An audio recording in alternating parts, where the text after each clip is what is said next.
సాగర్ నాకు చాలా సంవత్సరాల నుంచి పరిచయం, మా ప్రాంతవాసి.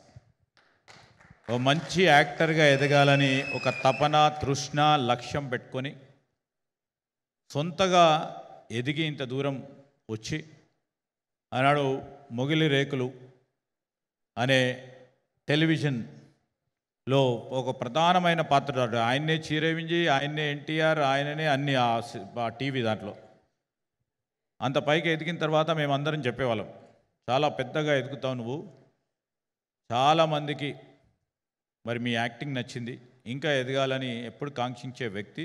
మా వారి శ్రేయోభిలాషులు చాలామంది ఉన్నారు, మా డాక్టర్ గారు ఉన్నారు ఇక్కడ, మరి ఆ ప్రాంతం నుంచి వచ్చినవారు. మంచి యాక్టర్గా ఎదగాలని ఒక ఫైర్ ఇన్ ద బెల్లీ అది ఉంది వారికి, ఇప్పటికి కూడా ఉంది. మరి ఒక మంచి పాత్రలో నేను 2-3 సినిమాలు తక్కువ చూస్తాం, మా వెంకన్న ఎక్కువ చూస్తాడు కావచ్చు, కానీ మా సాగర్ ఉన్నాడంటే తప్పకుండా చూసే మరి ప్లాన్ చేసుకుంటాం.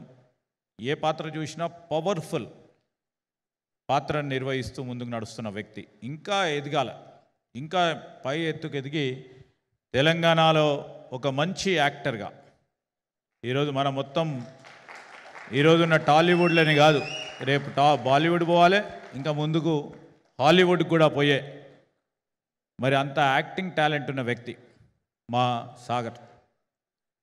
కష్టపడి మరి ప్రొఫెషన్ పరంగా ఉన్న మక్కువతో నేను యాక్టర్ కావాలి, హీరో కావాలనే ఒక లక్ష్యం పెట్టుకొని ముందుకు నడుస్తూ ఇప్పుడు 4వ సినిమా.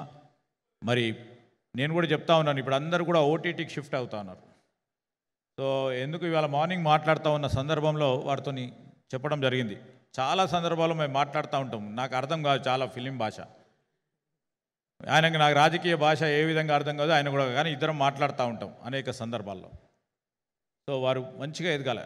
దీంట్లో ఒకటి నచ్చింది ఏంటంటే సెక్షన్ 100లో ది 100 ఐపీసీలో ఉన్న ఈ సెక్షన్ సారాంశాన్ని తీసుకొని ఒక powerful weapon to defend your self అనే ఒక మీనింగ్ ఇచ్చిన ఒక మంచి స్టోరీ ఇది.